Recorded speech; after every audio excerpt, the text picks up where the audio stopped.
शेतकऱ्यांच्या प्रश्नांसाठी आणि 7/12 कोरा करण्याच्या मुद्द्यावरून विविध मागण्यांसाठी बच्चू कडू आक्रमक झालेत। अमरावतीमध्ये आजपासून बच्चू कडूंचं अन्नत्याग आंदोलन सुरू होत आहे। शेतकऱ्यांच्या विविध मागण्यांसाठी बच्चू कडूंनी अन्नत्याग आंदोलन सुरू केलंय।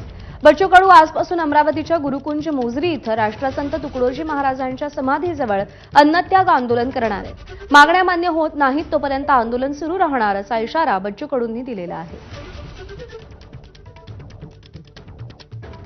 आजपासून बच्चू कडूंचं अन्नत्याग उपोषण सुरू होणार आहे। राष्ट्रसंत तुकडोजी महाराजांच्या समाधीजवळ बच्चू कडू हे अन्नत्याग उपोषणाला बसणार आहे। यावेळी हजारोंच्या संख्येने शेतकरी, दिव्यांग बांधव आणि प्रहारचे कार्यकर्ते सहभागी होणार। आपल्यासोबत बच्चू कडू स्वतः आहे। काय मागणी घेऊन तुम्ही आजपासून उपोषण करून राहिले? दिव्यांगांचं 6,000 रुपये मानधन आहे। मागच्या वेळेस जे मुख्यमंत्र्यांनी बैठक घेतली त्याचे शासन निर्णय निघाले नाही। कर्जमाफीचं आहे शेतकऱ्यांचं जे ज्यांनी बोलले होते।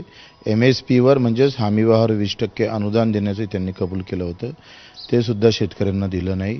बेरोजगारांचा मुद्दा आहे, प्रश्न आहे, तर त्यांना रोजगार नाही तर भत्ता तरी द्यावा। घरकुलाचे प्रश्न आहे, आताही आपण पाहतो का विहिरीचा हप्ता निघाला नाही, घरकुलाचे पैसे भेटले नाही, दिव्यांगांना 6-6 महिने मानधन मिळत नाही आहे।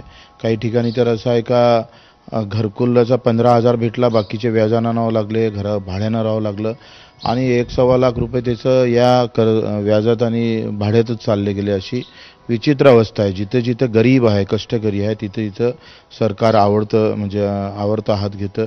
मेंढपाळांचे तेच प्रश्न आहे, मच्छीमारांचे आहे, दूध व्यावसायिक तर पूर्ण डुबलेले आहे।